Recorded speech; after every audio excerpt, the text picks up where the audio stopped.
Got a Saturn here. This one's got a little bit in common with Frankenstein. That is a car that's as dead as the brand itself.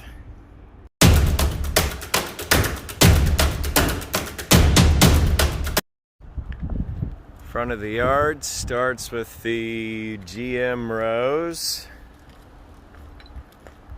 I will apologize in advance for the wind, because it is a windy day here in Kansas. To identify the cars, I like to walk down the backs, because that's usually where they've got them stickered. And also, if you walk down the front to try and identify them that way, most of these cars have been wrecked and the front ends are peeled off. So that's why I walk down the back.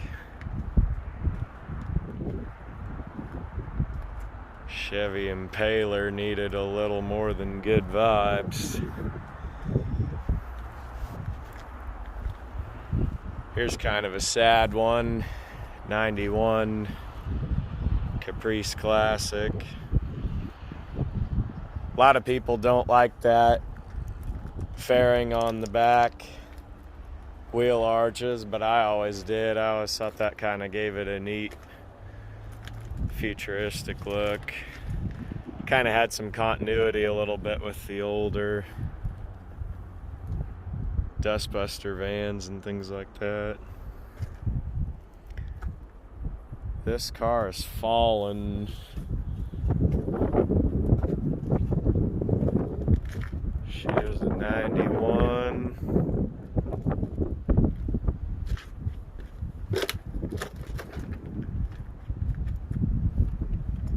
Let's see, it was driven under something. Looks like they urethaned a replacement windshield in her and kept on going. This place is a minefield to walk through.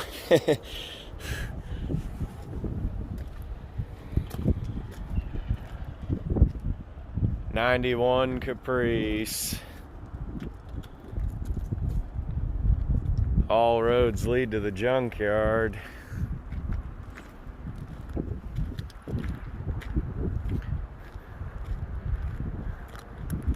Here we have an early front-wheel drive Cadillac. This one's been resprayed resale red from brown. I actually had a customer ask about parts for one of these. They were wanting them sent to Russia, but they were needing grill parts, which have pretty well been knocked off of this one. This car's rough around all the edges. Fleetwood by name, but it's a front-wheel drive car. Down the rows, a lot of lost jelly bean souls. They'll sit here for a little while. Grand MGT wasn't a bad car. They'll sit here for a little while, and then it will be off to the great junkyard in the sky.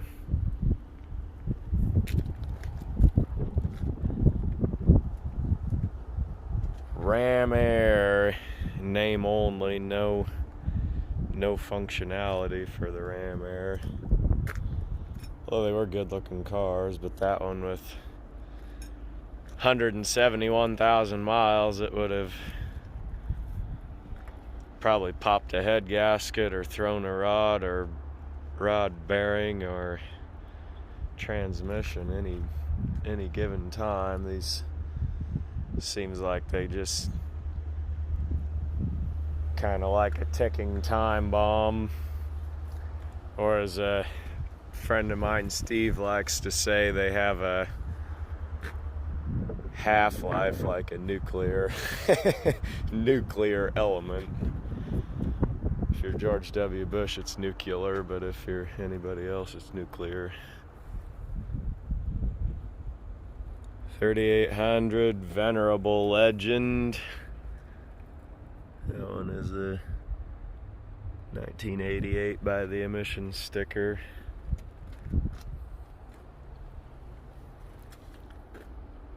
These old 3800s, before the plastic intake came around, man, they'd go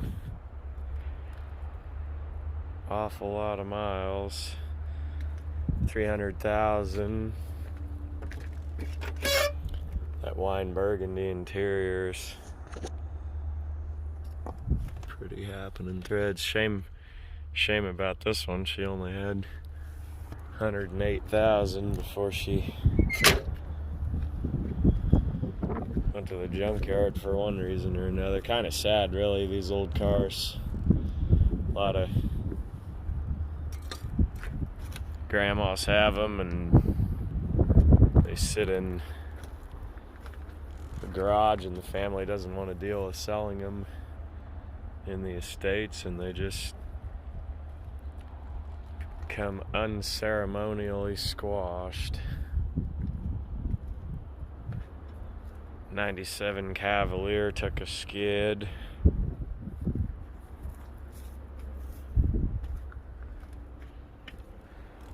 Car like that, you know, the motor and trans are probably good, but good for how much longer is the question.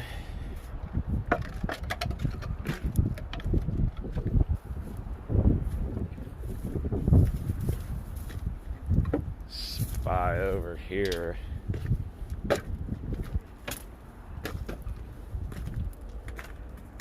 This is the 96 Caprice. You can see they had the half circle rear wheel arch.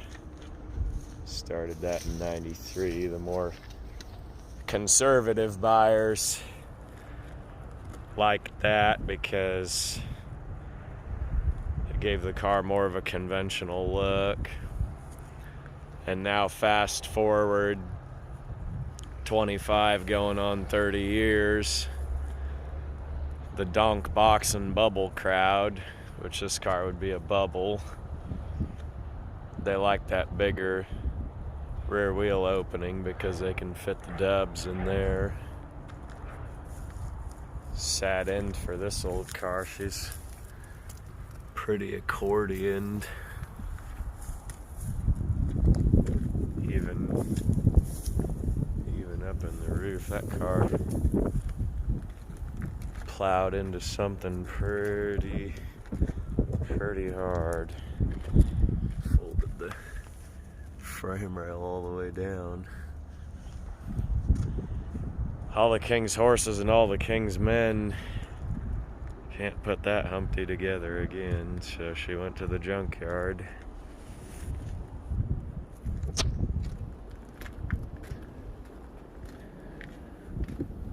Down the rows, those are so far the only two rear wheel drives that I've spotted.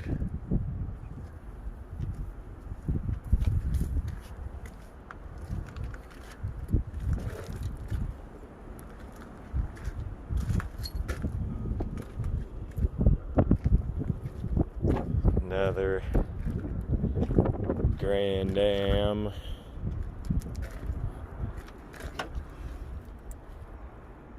sure if that was Ram Air or not. It's been peeled off like the rest of these front ends of all these cars, just about 3/4 of them anyway.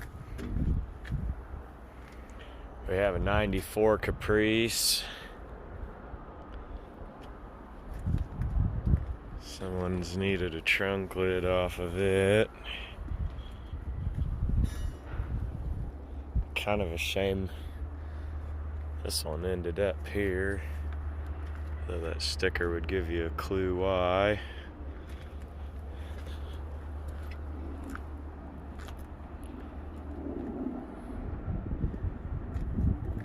It's been hitting the front and tweak those frame rails over a little. So you've got the LT1.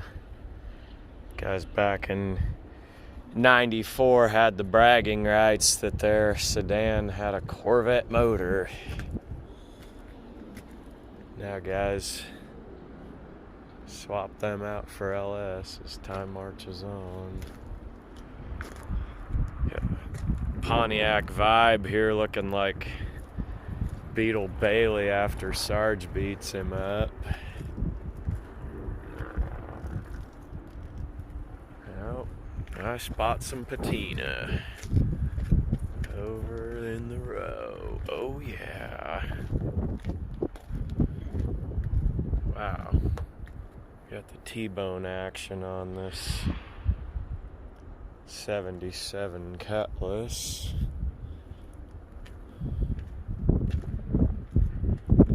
Hoo-wee. Man has not been kind to the passenger side, and Mother Nature has not been kind to the driver's side. My goodness. Wow. Behold the carnage. Wow. Guys, that's what they call hard patina. Hard patina on that one. These 15-inch rally wheels are kind of hard to find. They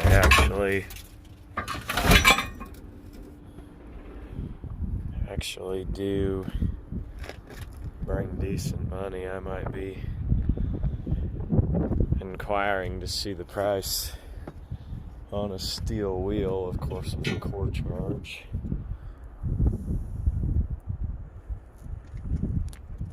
This was a hallmark of the 70s. You could have striped leisure suits, striped curtains, and striped seats in your Oldsmobile to match. That is just wild. Passenger side, regular patina, and driver's side with the hard patina.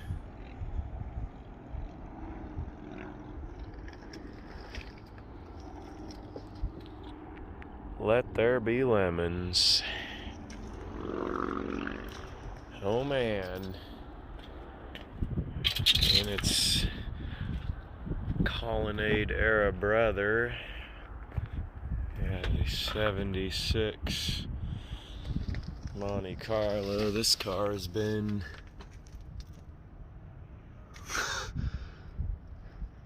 I'd say lifted, but the appearance of that lift was just to get it on the trailer. I don't know if get the rebar there wouldn't make too much of a control arm.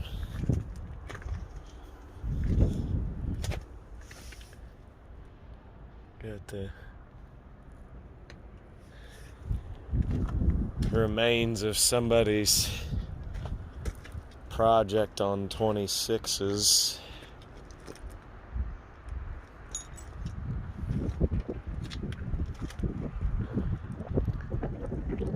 Rolling deep to start, and after that just rolling to the scrapyard.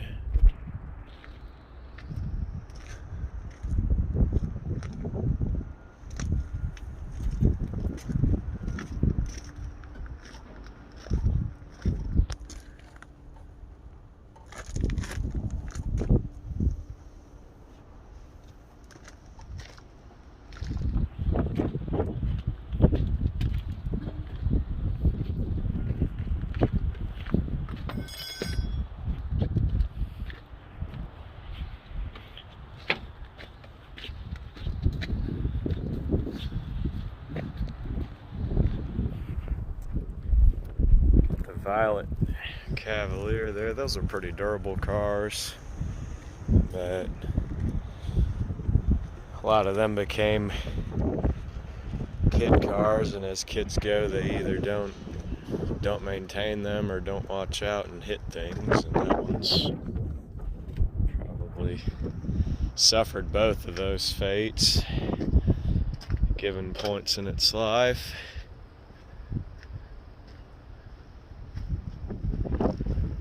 Got one more Caprice here. This one's a 91. I have this identical car at the shop, silver 91. Kind of sad to see her hurting like this, but she's here giving up a lot of parts to keep others going.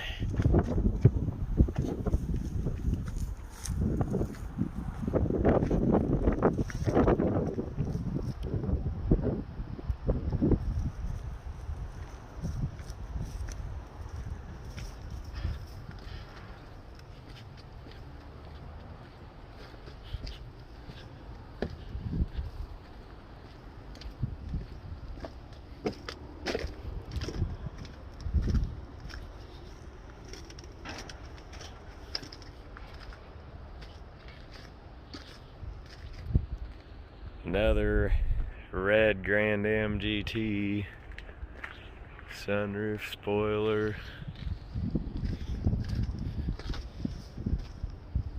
Gold Park Avenue, that's probably the rarest color you could get on one of these. This was the car I drove. Mine was white, but the same style and body that I drove when I was dating my wife, and that was a pretty reliable car. We traded it off to get her Camaro, which was also a reliable car, so I didn't regret the trade. The person we traded our white one to used it to deliver mail for a while. As far as I know, it's still running.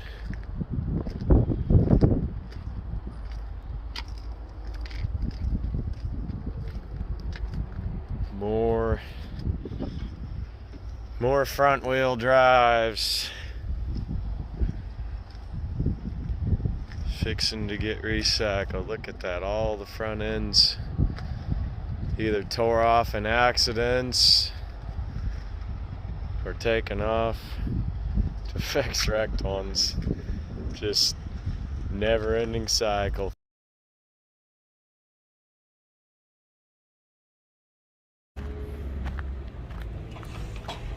There's the lost souls in the stack.